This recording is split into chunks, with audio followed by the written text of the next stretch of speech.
Good afternoon. Good afternoon sir.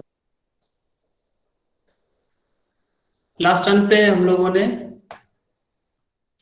Vector calculus शुरू कर दिया था और उसमें हम लोगों ने elemental length, elemental displacement, elemental Surf area, elemental volume किस तरीके से हम लोग चूज करते हैं, एलिमेंट की वैल्यू किस कोऑर्डिनेट सिस्टम में किस तरीके से हम लोग चूज करेंगे, ये सीख लिया था। और उससे रिलेटेड एक एग्जाम्पल हम लोगों ने किया था। तो ये है एग्जाम्पल नंबर 3.1 जो कि हम लोगों ने सॉल्व कर लिया था। और इसी से रिलेटेड जो है एग्जाम्पल, ये जब आपको हम पीडीएफ सेंड करेंगे तो इसको करिएगा। अब देखते हैं हम लोग आगे, जो नेक्स्ट टॉपिक है that is line surface and volume integral.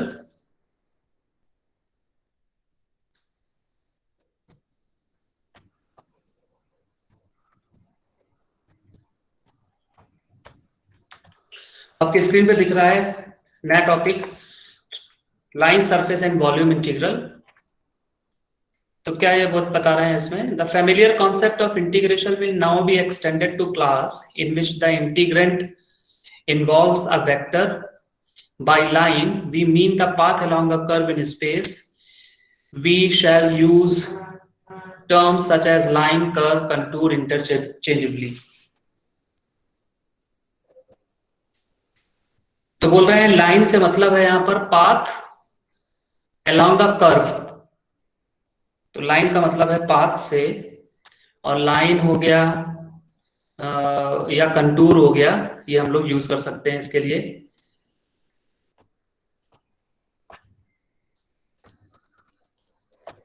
Line और कंटूर एक ही मतलब है।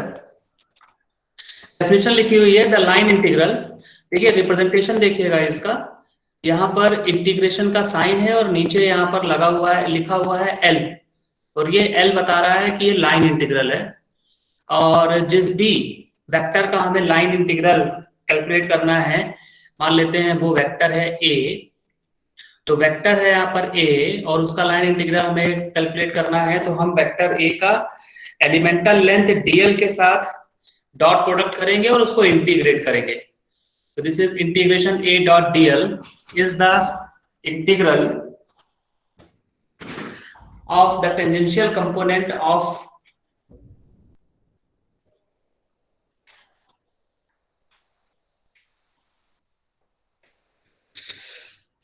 vector A along curve L। तो देखिए किस तरीके से डिफाइन कर रहे हैं, A डॉट डीएल को पहले ओपन किया, तो A डॉट डीएल का किस तरीके से ओपन होगा, उसके लिए फॉर्मूला है हमारे पास A dot B. A dot B को हम लोग ओपन करते हैं A into B into cos theta.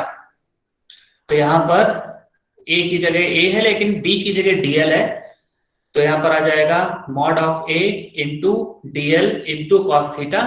Rearrange करके लिख दिया यहाँ पर, डीएल बाद में और कॉस थीटा पहले लिख दिया, तो A cos theta into DL. Integration, जो लाइन इंटीग्रेशन है तो वहां पर एक मिनिमम और मैक्सिमम वैल्यू होगी। तो मिनिमम वैल्यू जो है वो नीचे लिखते हैं, मैक्सिमम वैल्यू को ऊपर लिखते हैं। तो मिनिमम वैल्यू है A और मैक्सिमम वैल्यू है B। तो इंटीग्रेशन हो जाएगा over the length A to B। This is defined as a line integral of vector A around L, and if the path of the integration is closed curve such as ABCA shown in the figure number 3.9। तो figure देखते हैं 3.9, ये screen पर आपका दिख रहा है, ये ABC एक पाथ है ABC। तो ये जो पाथ है ये आप देखिए ये क्लोज्ड पाथ है, और क्लोज्ड पाथ है अगर, और एक वेक्टर है A जो कि इस क्लोज्ड पाथ को क्रॉस कर रहा है, और हमें क्या करना है, हमें इस वेक्टर A का लाइन इंटीग्रल निकालना है ओवर द क्लोज्ड पाथ। तो इस फिगर को रेफरेंस लेते हुए हम कैसे लिखेंगे लाइन इंटीग्रल को, तो आपकी स्क्रीन पे दिख रही है क्वेश्चन नंबर 3.12, और इसको हम लिखेंगे integration, closed integration vector A dot DL. ध्यान है आपको यहाँ पर ये रखना है कि इंटीग्रेशन के ऊपर हमने सर्कल का साइन जो है लगाया हुआ है, और ये सर्किल का साइन यहाँ पर ये डिनोट कर रहा है कि इंटीग्रेशन क्लोज्ड है। इंटीग्रेशन क्लोज का मतलब जो पाथ दिया है जिसके ऊपर आपको इंटीग्रेशन करना है वो क्लोज्ड है, क्लोज्ड पाथ इंटीग्रेशन है ये। इसलिए जब कभी भी क्लोज्ड इंटीग्रेशन यूज कर रहे हैं तो इसका मतलब है कि वहां पर क्लोज्ड पाथ या सरफेस है। तो ये रिप्रेजेंटेशन हो गया आपका क्लोज्ड इंटीग्रेशन का। और इसको हम बोलेंगे क्या, इस पूरे इंटीग्रेशन को, क्लोज इंटीग्रेशन को हम बोलेंगे circulation of vector A around L. तो this is also known as circulation. यहाँ ध्यान रखिएगा, ये जो टर्मिनोलॉजी है ये बड़ी इंपॉर्टेंट है। तो circulation of vector A around L. फिर क्या बोल रहा है, given a vector field vector A continuous in a region containing the smooth surface S and we define the surface integral और the flux of vector A through S. तो बोल रहा है सरफेस इंटीग्रेशन जो हम परफॉर्म कर सकते हैं, अगर हम सरफेस इंटीग्रेशन परफॉर्म करेंगे तो यहां पर हमें मिलेगा फ्लक्स। किसका फ्लक्स मिलेगा, वो वेक्टर जिसका सरफेस इंटीग्रेशन कर रहे हैं उसका फ्लक्स मिलेगा। तो given a vector field A continuous in a region containing the smooth surface S, we define the surface integral or flux of vector A through S। तो आपको ध्यान रखना है, अगर लाइन इंटीग्रल कर रहे हैं तो क्लोज लाइन इंटीग्रल को हम लोग बोलेंगे circulation of vector A around L, और अगर आप सरफेस इंटीग्रेशन कर रहे हैं वेक्टर का तो उसको हम बोलेंगे फ्लक्स। तो कैसे डिफाइन करेंगे, हम डिफाइन करेंगे A dot A N D S. तो यहाँ पर ये जो ए एन है ना, ये ए एन आपको ये जो एलिमेंटल एरिया लिया है उसकी डायरेक्शन है, ध्यान रखिएगा। यहाँ पर ये ए एन जो है क्या है, ये ए एन है ये सरफेस जो लिया है हमने, एरिया लिया है एलिमेंटल एरिया डी एस, इसकी डायरेक्शन है। और आपको बताया है कि सरफेस की जो डायरेक्शन है वो हमेशा सरफेस के नॉर्मल होती है, इसलिए यहाँ पर एन भी लिखा है। तो एन का मतलब है नॉर्मल। और ए स्मॉल ए आपको मालूम है, यूनिट वेक्टर को यूज कर डिफाइन करने के लिए हम लोग ये सिंबल यूज करते हैं स्मॉल ए। और यूनिट वेक्टर क्या बताता है, किसी वेक्टर का डायरेक्शन। तो ये ए एन जो है वो इस सरफेस एरिया का डायरेक्शन है। और हमने क्या किया, ए के साथ इसको डॉट कर दिया है। तो जब आप इसको ओपन करेंगे तो फॉर्मूला है हमारे पास डॉट प्रोडक्ट के लिए, A dot B is equal to A B cos theta. तो यहाँ पर ए का मैग्नीट्यूड होगा, इस ए एन का मैग्नीट्यूड होगा, दोनों के बीच का एंगल का कोसाइन होगा और डीएस होगा। तो यहाँ पर आप देखिए तो ए का तो मैग्नीट्यूड दिख रहा है, वेक्टर ए का मैग्नीट्यूड, लेकिन हमने नहीं काटा, डाउन हो गया। अरे चला रही है सर।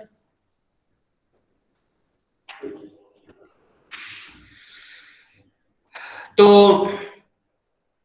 यहाँ पर ये जो ए एन है इसका अगर मैग्नीट्यूड लेते हैं तो इट इज 1। हमें मालूम है यूनिट वेक्टर का मैग्नीट्यूड इज ऑलवेज 1, तो इसलिए यहाँ पर ये ए एन का मैग्नीट्यूड नहीं दिख रहा है बिकॉज इट इज 1। तो आ जाएगा A cos theta DS. It is surface integral और it is also known as flux. Flux को रिप्रेजेंट करने के लिए ये सिंबल यूज करते हैं, ये है साई, इसको हम लोग बोलते हैं साई। तो psi is equal to surface integration of vector over the surface. अब देखिएगा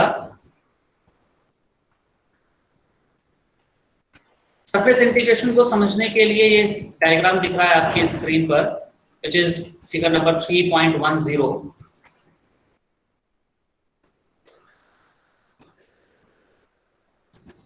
और यहां पर क्या किया है, यहां पर एक सरफेस लिया है जो कि वेक्टर ए, एक वेक्टर फील्ड है उसको क्रॉस कट कर रहा है। और इस सरफेस पर हमने एक छोटा सा एलिमेंट चूज किया है, एलिमेंटल सरफेस चूज किया है और उसका वैल्यू है डीएस के बराबर। और देखिए यहाँ पर ये जो डीएस बना है इसके नॉर्मल, इसके परपेंडिकुलर एक वेक्टर बना हुआ है, इसको हम लोग बोल रहे हैं यूनिट वेक्टर ए एन। तो बेसिकली जो थीटा है वो यूनिट वेक्टर और वेक्टर फील्ड के बीच का एंगल है, ये ध्यान रखिएगा। थीटा क्या है, थीटा वेक्टर फील्ड और यूनिट वेक्टर सरफेस का जो यूनिट वेक्टर है उसके बीच का एंगल है थीटा। तो आपको इससे जानकारी क्या मिल रही है, आपको इससे जानकारी मिल रही है amount of the field crosses the area, amount of field crosses the area. तो amount of field crosses the area को हम लोग बोलते हैं फ्लक्स। अब देखते हैं, अगर ये सरफेस जो एरिया हमने लिया है, अभी ये एरिया जो है ये ओपन एरिया है। ओपन एरिया का क्या मतलब है? ओपन एरिया हम लोगों ने बात करी थी लास्ट टर्म पे कि लाइन दो तरीके से हम लोग बोलेंगे, एक ओपन लाइन इंटीग्रेशन, एक close line integration. Open line integration को लाइन इंटीग्रेशन भी बोल सकते हैं, लेकिन जब कभी भी हम क्लोज्ड लाइन इंटीग्रेशन बोलेंगे तो क्लोज्ड बोलेंगे, ठीक है। इसी तरीके से सरफेस इंटीग्रेशन जो है, नॉर्मली हम सरफेस इंटीग्रेशन बोलते हैं which means it is open surface integration। लेकिन जब हम क्लोज्ड इंटीग्रेशन बोलेंगे तो फिर हम मतलब हमें मेंशन करना होगा it is closed surface integration. तो यहां पर क्लोज्ड सरफेस इंटीग्रेशन को कैसे रिप्रेजेंट करेंगे? तो इंटीग्रेशन के ऊपर ये सर्कल हम लोग लगाएंगे, और जब से ही हम इंटीग्रेशन के ऊपर सर्कल लगा देंगे तो ये हमें मालूम पड़ जाएगा it is closed surface integration. Psi is equal to close surface integration A dot ds, ठीक है, which is referred to as net outward flux of vector A from S, and notice that the closed part defined as open surface whereas a closed surface defined as a volume। अब ये थोड़ा सी ध्यान दीजिएगा। तो अगर आप आप मान लीजिए कि आपके घर में जो दरवाजे लगे हुए हैं उसमें बीडिंग लगी हुई है, या किसी मेज में किसी टेबल पे बीडिंग लगी हुई है, तो जो बीडिंग है वो उस टेबल के जो साइड्स हैं उसमें लगी होगी, साइड में। तो मतलब एक बीडिंग लगी, फिर उसमें दूसरी बीडिंग लगी, उसी से कांटेक्ट करके तीसरी और फिर चौथी। अगर एक रेक्टेंगुलर शेप की टेबल है तो उसके साइड में बीडिंग लगी हुई है। तो अगर आप खाली बीडिंग पर फोकस करें, सिर्फ बीडिंग पर, और उसको अपनी कॉपी में ड्रॉ करें, तो आप पाएंगे एक रेक्टेंगुलर शेप बन जाएगा, उसकी बाउंड्री दिखेगी खाली। तो ये जो बाउंड्री दिख रही है रेक्टेंगुलर शेप की, इसको हम बोलेंगे, ये क्या है? ये लेंथ है, लेंथ। और उस लेंथ में कहीं भी कोई आपको एंड नहीं दिखेगा, उसका छोर नहीं दिखेगा। छोर नहीं दिखेगा इसका मतलब है वो लेंथ कैसी है? क्लोज्ड। इसी तरीके से अगर आप अपने घर की दीवार को देखिए, तो आपके सामने वाली जो भी दीवार है वो दीवार क्या है? एक एरिया। वो दीवार में क्या है? एरिया। और अगर आप पूरे रूम को देखिए तो यहाँ पर 6 जो दीवारें हैं वो मिलके एक कमरा, एक रूम या एक स्पेस बनाएंगी। तो उसको हम लोग क्या बोलेंगे? उस कमरे का क्या होगा? वॉल्यूम। उस कमरे का वॉल्यूम होगा। कहने का मतलब ये है कि अगर क्लोज्ड लाइन या क्लोज्ड पाथ की बात हो रही है तो आप ध्यान रखिएगा, क्लोज्ड पाथ के साथ दो चीजें एसोसिएट है, एक तो उस पाथ की लेंथ और दूसरा एरिया। और जब क्लोज्ड एरिया की बात हो रही होगी तो उसके साथ भी दो चीजें एसोसिएट हैं, एक तो उसका एरिया और साथ में वॉल्यूम। लेकिन एक बड़ी इंपॉर्टेंट चीज है जिसको हमें यहाँ पर ध्यान देना है कि वॉल्यूम के साथ आप इस तरीके की टर्मिनोलॉजी को यूज नहीं करेंगे कि ये ओपन वॉल्यूम है, ये क्लोज्ड वॉल्यूम है। वॉल्यूम जो है वो वॉल्यूम होता है, उसमें ओपन और क्लोज्ड की कैटेगरी नहीं होती है। तो देखिएगा, उसी में देखिएगा इक्वेशन नंबर 3.15 लिखा हुआ है यही बताने के लिए कि अगर ये वॉल्यूम इंटीग्रेशन हम डिफाइन करेंगे तो कैसे डिफाइन करेंगे। तो यहाँ पर वॉल्यूम इंटीग्रेशन लिखा, उसके नीचे पे V लिखा, और ये V बता रहा है कि ये वॉल्यूम है। जिस तरीके से हम ऊपर इंटीग्रेशन में इसके नीचे S लिख रहे थे या L लिख रहे थे, जिससे कि ये पता लग रहा था कि ये सरफेस इंटीग्रेशन है कि लाइन इंटीग्रेशन है, इसी तरीके से इंटीग्रेशन के नीचे अगर हम V लिख देंगे तो हमें मालूम पड़ जाएगा ये वॉल्यूम इंटीग्रेशन है। और वॉल्यूम इंटीग्रेशन का जब भी हम कर रहे हैं तो यहाँ पर देखिए ये दो क्वांटिटीज लिखी हैं इंटीग्रेशन के अंदर, रो वी एंड डी वी, और ये रो वी और डी वी दोनों ही स्केलर क्वांटिटी हैं, कोई भी वेक्टर नहीं है। जबकि इसके ऊपर वाली जो इक्वेशन है 3.14, इस इंटीग्रेशन सरफेस इंटीग्रेशन में अगर आप देखिए तो दोनों ही क्वांटिटी जो है वो वेक्टर क्वांटिटी है, दोनों वेक्टर क्वांटिटी हैं। तो यहाँ पर, और जब हम लोग लाइन इंटीग्रेशन देखा था तो लाइन इंटीग्रेशन में भी अगर आपने ध्यान दिया हो तो दोनों ही वेक्टर क्वांटिटी हैं। देखें यहाँ पर इक्वेशन नंबर 3.12 में a point dl, a dot dl ऐसे लिखा हो, तो ये a भी वेक्टर है, ये dl भी वेक्टर है। और ऐसे ही यहाँ पर a डॉट ds लिखा है, तो ये a भी वेक्टर है, ये ds भी वेक्टर है। लेकिन जब हम वॉल्यूम इंटीग्रेशन की बात कर रहे हैं तो देखें यहाँ पर रो भी dv लिखा हुआ है, ये सिंपल को हम लोग पढ़ते हैं रो, रो RHO रो, तो इसको बोलेंगे रो v, रो के साथ सबस्क्रिप्ट लगा हुआ है v। ये स्केलर क्वांटिटी है और ये dv भी क्या है, स्केलर क्वांटिटी है। कैसे मालूम पड़ा ये स्केलर है? तो आप देखिए जरा प्रिंटिंग, यहाँ पर ये फॉन्ट कैसा है, बोल्ड, और ये नॉर्मल फॉन्ट में लिखा है। और आपको मालूम है कि नॉर्मल फॉन्ट में जो भी क्वांटिटी लिखी होगी वो स्केलर क्वांटिटी होगी, और बोल्ड फॉन्ट में जो भी क्वांटिटी लिखी होगी वो वेक्टर क्वांटिटी होगी। तो इक्वेशन नंबर 3.15 में जो कंस्टिट्यूएंट टर्म्स हैं rho V and DV, both are scalar. इसको हम बोलेंगे volume integral of scalar rho V over the volume V. क्या बोलेंगे? इसको बोलेंगे volume integral of the scalar rho V over the volume V. ठीक है। The physical meaning of a line surface और a volume integral depends on the nature of the physical quantity represented by A or rho v. Note that dl, ds, dv are all defined in section 3. ठीक है। अब आते हैं example पर। आपके screen पर एक एग्जांपल दिख रहा है, इसमें पूछ रहा है एक आपको वेक्टर दिया हुआ है, वेक्टर f, और ये वेक्टर f का आपको सर्कुलेशन निकालना है। और सर्कुलेशन के लिए रेफरेंस एक डायग्राम लिया गया है, डायग्राम 3.11। तो डायग्राम जरा देखिएगा कैसा है। 3.11 आपकी स्क्रीन पे दिख रहा है। एक यहाँ पर क्यूबिकल स्ट्रक्चर बना हुआ है, देखिए ये भी 1 है, ये भी इधर एक्स एक्सिस पे भी इसका 1 है वैल्यू मैक्सिमम, वाई एक्सिस पे भी मैक्सिमम वैल्यू 1 है, और जेड एक्सिस पे भी मैक्सिमम वैल्यू 1 है। इसका मतलब ये स्ट्रक्चर कैसा है, क्यूब है। और इस क्यूब में ये पाथ है जिसके अलोंग आपको सर्कुलेशन निकालना है वेक्टर ए का, सॉरी वेक्टर एफ का।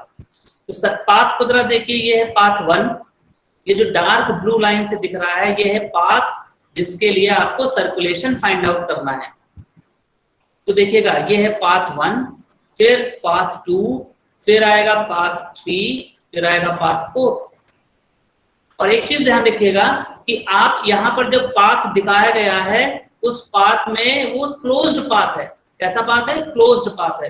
क्योंकि आप अगर यहां से चल रहे हैं, मान लीजिए हमने यहां से स्टार्ट किया मूव करना है अलोंग द पाथ, तो हम पहले 1 गए, फिर 2 गए, फिर 3 गए, फिर 4 गए, और उसके बाद हम वहीं पहुंच गए जहां से हम चले थे। इसका मतलब है जो गिवन पाथ है डायग्राम में वो कैसा है, क्लोज्ड पाथ। और जब कभी भी हम line integration over the closed path निकालेंगे तो हम उसको नाम बोलेंगे सर्कुलेशन। ये ध्यान रखिएगा, ओपन लाइन इंटीग्रेशन को सर्कुलेशन नहीं बोलेंगे। अगर आप ओपन इंटीग्रेशन कर रहे हैं या ओपन लाइन के लिए इंटीग्रेशन निकाल रहे हैं तो उसको हम सर्कुलेशन नहीं बोलेंगे। हम सर्कुलेशन टर्म यूज कर रहे हैं कब? जब वो पाथ क्लोज्ड होगा। क्लोज का मतलब जहां से हम चले उसी पॉइंट पर घूम के पहुंच जाएं, उसको बोलेंगे क्लोज्ड पाथ। तो ये क्लोज पाथ है डायग्राम में। और क्वेश्चन के अंदर आपको दिया हुआ है वेक्टर, वेक्टर की वैल्यू है x square ax minus xz ay minus y square az। ध्यान रखिएगा ये जो स्मॉल a से रिप्रेजेंट किए गए हैं ax ay az, these are unit vectors.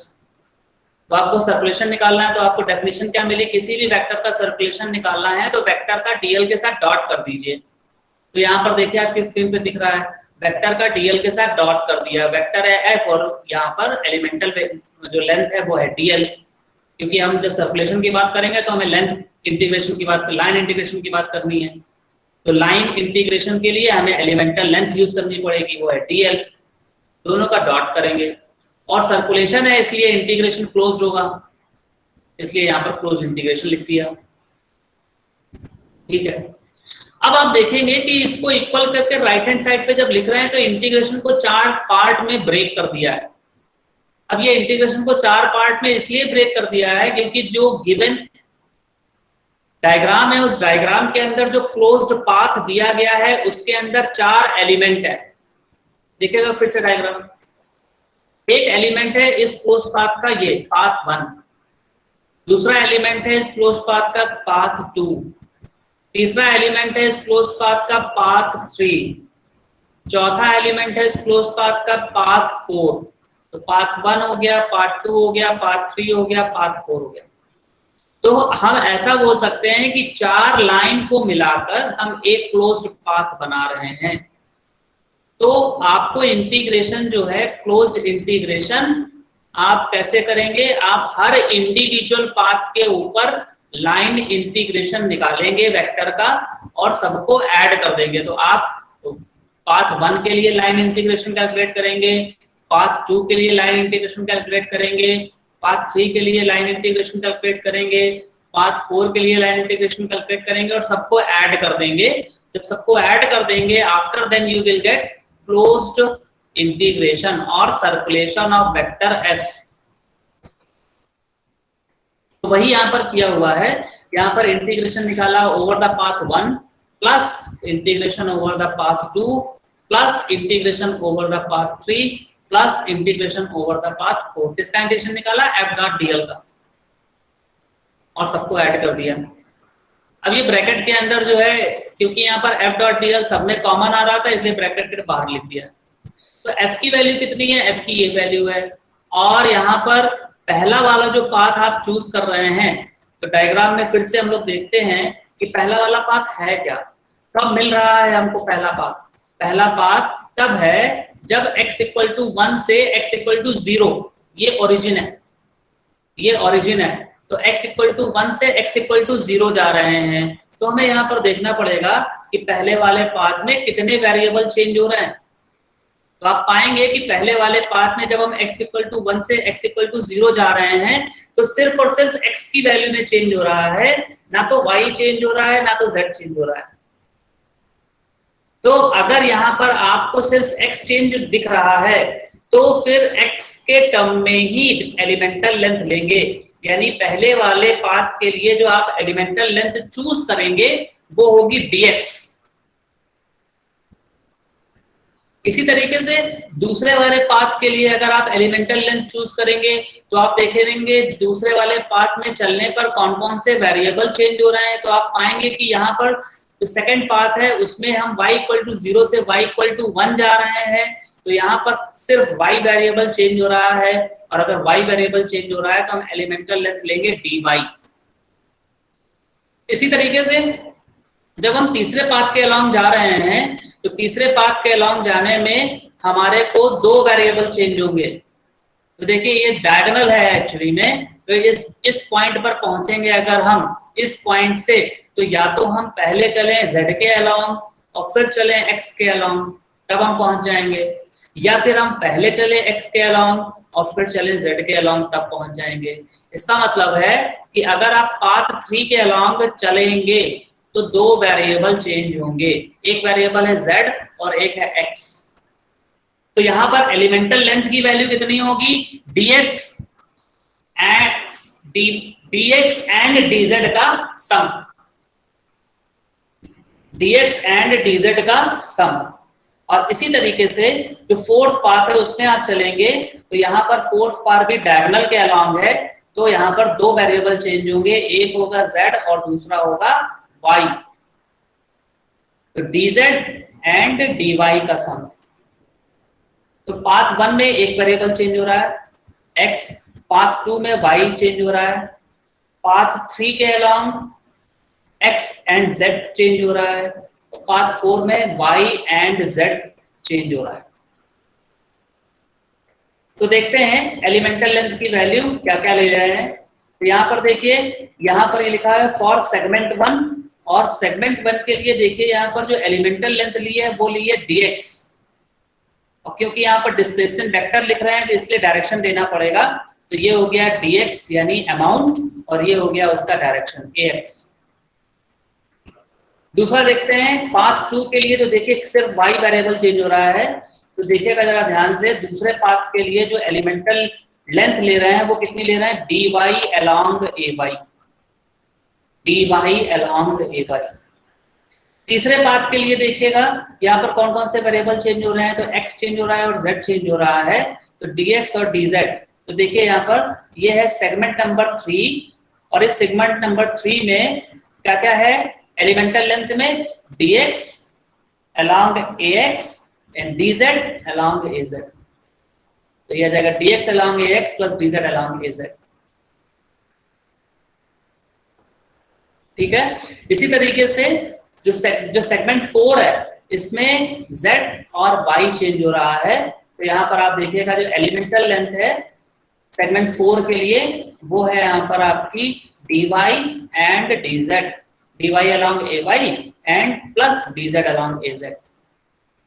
तो इस तरीके से जो गिवन डायग्राम है उस डायग्राम में हम पहले तो ये देखेंगे कि जो हमें पाथ दिया गया है उसके कंस्टिट्यूएंट क्या क्या है, और जो कंस्टिट्यूएंट है उनमें कौन कौन से वेरिएबल चेंज हो रहे हैं, और जो वेरिएबल चेंज हो रहे हैं उन कंस्टिट्यूएंट को उन्हीं के टर्म में लिख देना है। तो यहाँ पर पहले वाले पाथ में x चेंज हो रहा है तो हमने लिखा dx, दूसरे में सिर्फ y चेंज हो रहा है तो dy, तीसरे में x और z चेंज हो रहा है तो dx ax plus dz az, और चौथे में y और z चेंज हो रहा है इसलिए dy ay and dz az। तो पहले हम सारे डिस्प्लेसमेंट्स निकाल लेंगे और इसके बाद एक एक करके हम इंटीग्रेशन को सॉल्व करेंगे।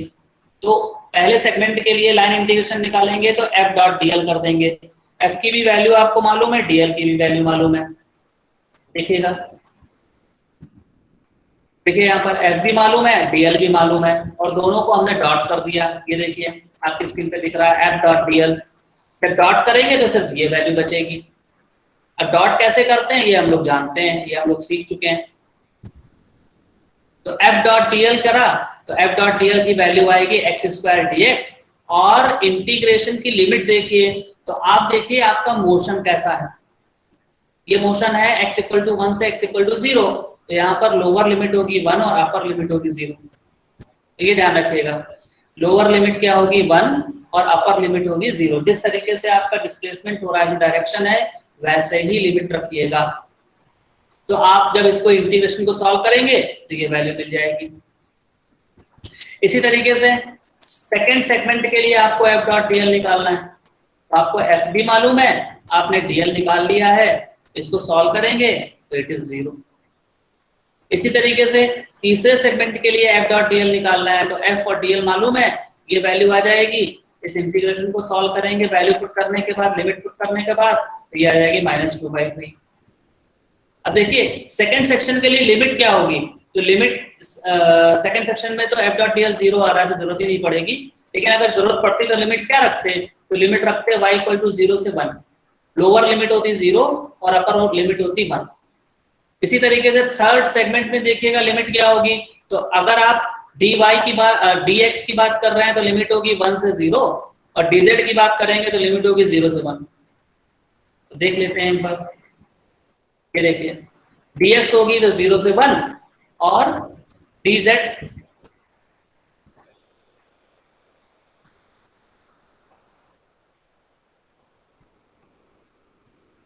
अच्छा, यहाँ पर जो आपको स्क्रीन पे दिख रहा है, इस स्क्रीन में क्या किया है, इसमें क्या किया है, z is equal to x put कर दिया है। मतलब जो पाथ 3 है उसका इक्वेशन बना लिया है और फिर उसको एक ही वेरिएबल में चेंज करके लिख दिया।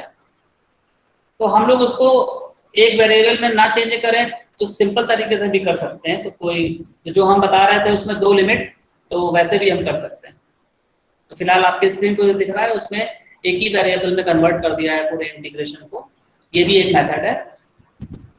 इसी तरीके से चौथे वाले सेगमेंट में भी यहाँ पर देखिए, पहले f डॉट dl ने f और dl निकाल रखा और उसको सॉल्व किया, डॉट प्रोडक्ट निकाला, और इसके बाद इस पूरे को एक ही इक्वेशन में जो है एक ही वेरिएबल के टर्म में लिख दिया। z और y, यहाँ पर 2 वेरिएबल हैं, तो या तो हमने z को y में रिप्लेस कर दिया या y को z में रिप्लेस कर दिया और आंसर आ गया। तो कहने का मतलब है जितनी चीजें अभी आपने देखी, जितनी चीजें अभी आपने सीखी हैं, उन में मैथमेटिक्स का पार्ट जो है वो ही है।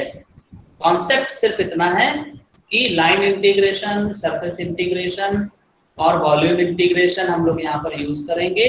कहाँ पर यूज होना है, क्या उसका फिजिकल सिग्निफिकेंस है, बाकी उसका कैलकुलेशन जो है it is a part of mathematics, जो कि आप लोग कर रहे होंगे या कर चुके होंगे। तो बेसिकली ये 10+2 का डेफिनेट इंटीग्रेशन है। तो अगर आपने इस कोर्स में नहीं पढ़ा है तब भी आपने 10+2 में डेफिनेट इंटीग्रेशन जरूर पढ़ा होगा, और अभी फिलहाल 10+2 लेवल का ही ये इंटीग्रेशन है। ठीक है, तो हम लोग इसको फाइनल आंसर जब लिखेंगे तो हमारे कुल 4 वैल्यू मिली है, over the segment 1, over the segment 2, over the segment 3, over the segment 4। इनको ऐड कर देंगे and we will get the final answer which is -1/6। तो इस तरीके से हम लोग जो है सर्कुलेशन निकालेंगे वेक्टर एफ का।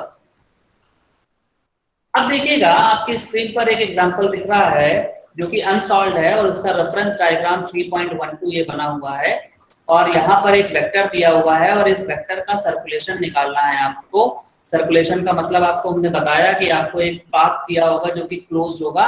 तो फिलहाल यहाँ पर जो पाथ दिया गया है वो क्लोज्ड ही है, देखिए क्लोज पाथ है। और चेंज बस इतना है कि यहाँ पर जो वेक्टर दिया गया है आपको, वो वेक्टर दूसरे कोऑर्डिनेट सिस्टम में है। पहले वाला जो क्वेश्चन किया उसमें जो वेक्टर दिया था वो XYZ कोऑर्डिनेट सिस्टम में था या कार्टेशियन कोऑर्डिनेट सिस्टम में था, और इसमें जो वेक्टर है वो ρ(φ)z सिस्टम में है। इसका मतलब सिलिंड्रिकल कोऑर्डिनेट सिस्टम में है, और सिलिंड्रिकल कोऑर्डिनेट सिस्टम में होने की वजह से थोड़े थोड़े चेंजेस आएंगे। जब एलिमेंट चूज करेंगे तब चेंजेस आएंगे। तो कैसे हम लोग देखते हैं, तो अगर आप देखिए, आप मतलब एक पहली चीज तो सर्कुलेशन निकालना है। सर्कुलेशन में कितने पार्ट आएंगे, जैसे ऊपर आए थे 4 पार्ट, तो यहाँ पर इंटीग्रेशन होंगे 3। पहला इंटीग्रेशन होगा 0 से 2 के लिए, दूसरा इंटीग्रेशन होगा इस कर्व पाथ के लिए, और तीसरा इंटीग्रेशन होगा इस लाइन के लिए। तो 3 इंटीग्रेशन हमें यहाँ पर करने हैं। अब पहला जो इंटीग्रेशन है ये किसके लिए है, ये है ओवर द वेरिएबल रो। ये रेडियस है, रेडियस सर, ये सिलेंडर का रेडियस है। कितना रेडियस है, 2। तो इस वेरिएबल के लिए, यानी यहाँ पर क्या वेरी कर रही है, जब आप इस लाइन पे जा रहे हैं तो यहाँ पर रो वेरी कर रहा है। XY के टर्म में दिया है लेकिन वेरी क्या कर रहा है, क्योंकि ये सिलेंड्रिकल सिस्टम है। आप अगर इसको सिलेंडर का टॉप व्यू मानिए, सिलेंडर के 1/4 पार्ट का, 1/8 पार्ट का बल्कि ये टॉप व्यू है। ऊपर से अगर आप सिलेंडर का 1/8 भाग देखेंगे तो ऊपर से ये ऐसा ही दिखेगा, तो ये टॉप व्यू है। तो यहाँ पर ये टॉप व्यू दिया हुआ है, इसमें क्या चेंज हो रहा है, इसमें रो चेंज हो रहा है। तो जो एलिमेंटल लेंथ चूज करेंगे वो कैसे चूज करेंगे, डी रो।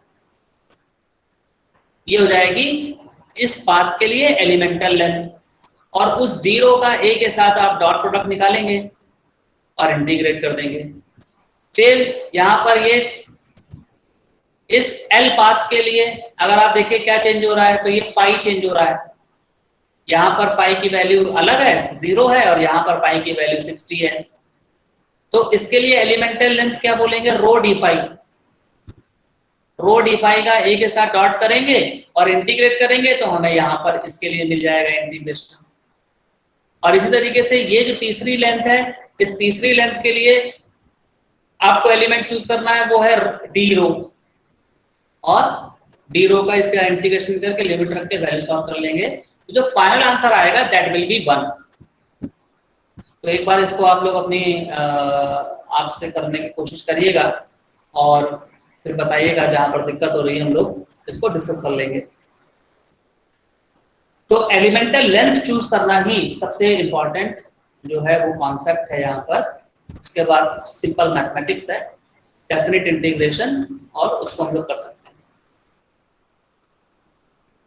अब आपकी स्क्रीन पर एक नया टॉपिक दिख रहा है विच इज डेल ऑपरेटर।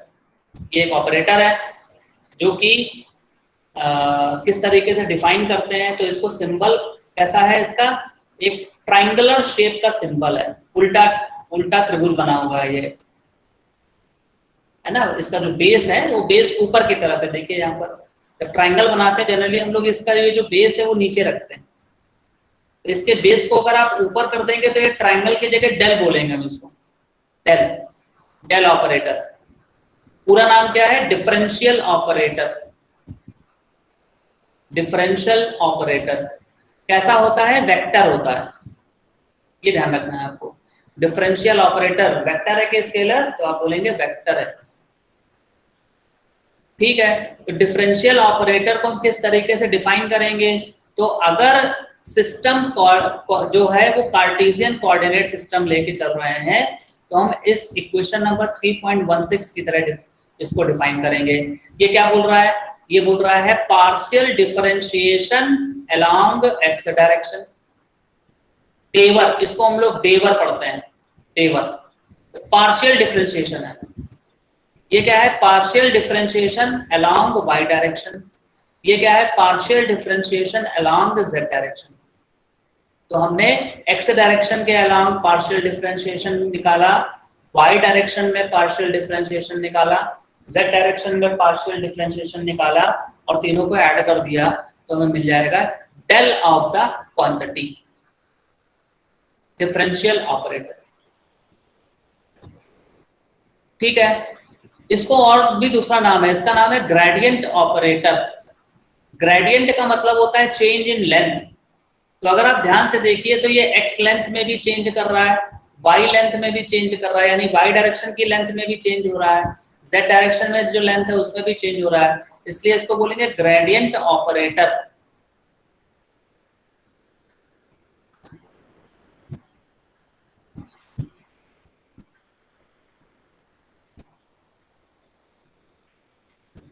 ठीक है, अब यहां पर देखिए एक लाइन लिखी हुई है कि gradient operator is not a vector in itself but when it operates on a scalar function, for example a vector ensues।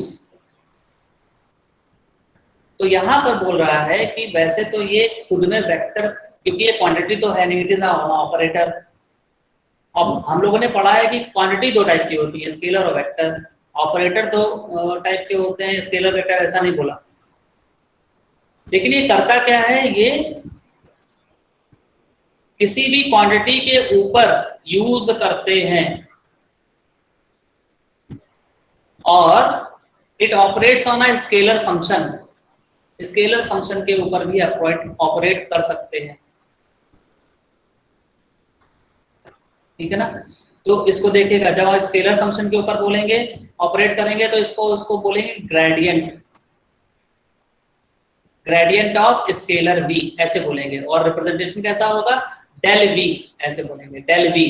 Del v का मतलब है, v का मतलब पोटेंशियल, v का मतलब है पोटेंशियल, और पोटेंशियल कैसी क्वांटिटी होती है? स्केलर। तो आप इसको बोलेंगे gradient of potential which is denoted as del v। दूसरा इसका एप्लीकेशन है डाइवर्जेंस निकालने में, डाइवर्जेंस ऑफ वेक्टर। ध्यान रखिएगा, डाइवर्जेंस कब निकलेगा? जब क्वांटिटी वेक्टर होगी। अगर क्वांटिटी स्केलर होगी तो हम ग्रेडियंट बोलेंगे, क्वांटिटी वेक्टर होगी तो हम उसमें अगर डॉट यूज कर रहे हैं तो डाइवर्जेंस होगा, कर्ल यूज करेंगे तो वो कर्ल होगा, सॉरी क्रॉस यूज करेंगे तो वो कर्ल होगा। तो यहाँ पर देखिए डॉट यूज किया है, डेल और ए के बीच में डॉट यूज किया है, तो इसको हम बोलेंगे डाइवर्जेंस ऑफ वेक्टर ए। और अगर डेल और ए के बीच में आप क्रॉस यूज करेंगे तो इसको बोलेंगे कर्ल ऑफ वेक्टर ए। और एक और तरीका होता है, एक और एप्लीकेशन होता है इसका, लाप्लाशियन निकालने के लिए, लाप्लाशियन फाइंड आउट करने के लिए। और लाप्लाशियन में हम डेल ऑपरेटर का सेकंड ऑर्डर यूज करते हैं, सेकंड डिग्री यूज करते हैं डेल ऑपरेटर की। तो यहाँ पर डेल स्क्वायर बना हुआ है, डेल स्क्वायर। और ध्यान रखिएगा लाप्लाशियन स्केलर का निकलता है। तो लाप्लाशियन किसका निकलता है? स्केलर क्वांटिटी का। ग्रेडियंट किसका निकलता है? स्केलर क्वांटिटी का। डाइवर्जेंस और कर्ल किसका निकलता है? वेक्टर क्वांटिटी का।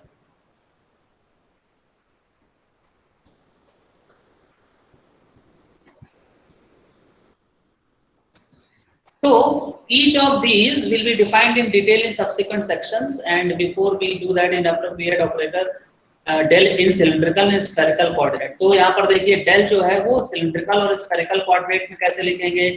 तो देखिए आपकी स्क्रीन में इक्वेशन नंबर 3.19 आपको दिख रही होगी। जहां पर डेल को डिफाइन किया है in terms of cylindrical coordinate system. तो सिलिंड्रिकल कोऑर्डिनेट सिस्टम में क्या क्या चेंज आ रहा है? पहली बात तो वेरिएबल एक्स वाई जेड की जगह रो फाई जेड हो जाएंगे, और थोड़ा सा अमेंडमेंट होगा। वहां पर सिंपल था del over del X along A X, del over del Y along A Y, del over del Z along A Z.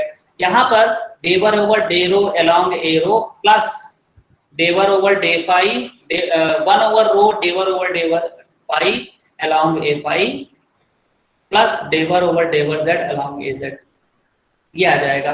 अब इस चेंज को हम करेंगे कैसे? तो करने का तरीका यहाँ पर देखिए आपको दिया हुआ है। आपको एक्स वाई जेड से रो फाई जेड सिस्टम में बनाना है, तो आप क्या करेंगे? एक्स और वाई और जेड की वैल्यू रो और फाई और जेड में रख देंगे। तो यहां से देखिए आपको रो की के साथ एक्स वाई का क्या रिलेशन है मालूम है, rho is equal to under root X square plus Y square, और फाई का क्या रिलेशन है मालूम है, tan phi is equal to Y over X, ऐसा। तो डेवर ओवर डेवर एक्स किसकी वैल्यू हो जाएगी? ये हो जाएगी cos phi del over del rho, del over del X is equal to cos phi del over del rho minus sin phi over rho del over del phi, ये निकल के आएगा। कैसे निकल के आएगा? तो देखो लिखा हुआ है, we recall from equation number 2.7 chapter number 2 जो हम लोगों ने पढ़ा था, कार्टेशियन जो कोऑर्डिनेट सिस्टम वाला चैप्टर था, जिसमें हम लोग एक कोऑर्डिनेट सिस्टम से दूसरे कोऑर्डिनेट सिस्टम में चेंज करते थे। वहां से ये रिलेशन निकाला और फिर क्या किया, यहाँ पर इसमें हमने डेवर ओवर डेवर एक्स निकालना है अगर, तो इसको डिफरेंशिएट किया और इसको डिफरेंशिएट किया, और दोनों में से डेवर ओवर डेवर एक्स सॉल्व कर लिया।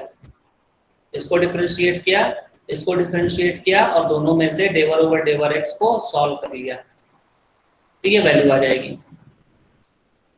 और इसी तरीके से यहाँ पर y के लिए सॉल्व कर लिया, तो ये वैल्यू आ जाएगी।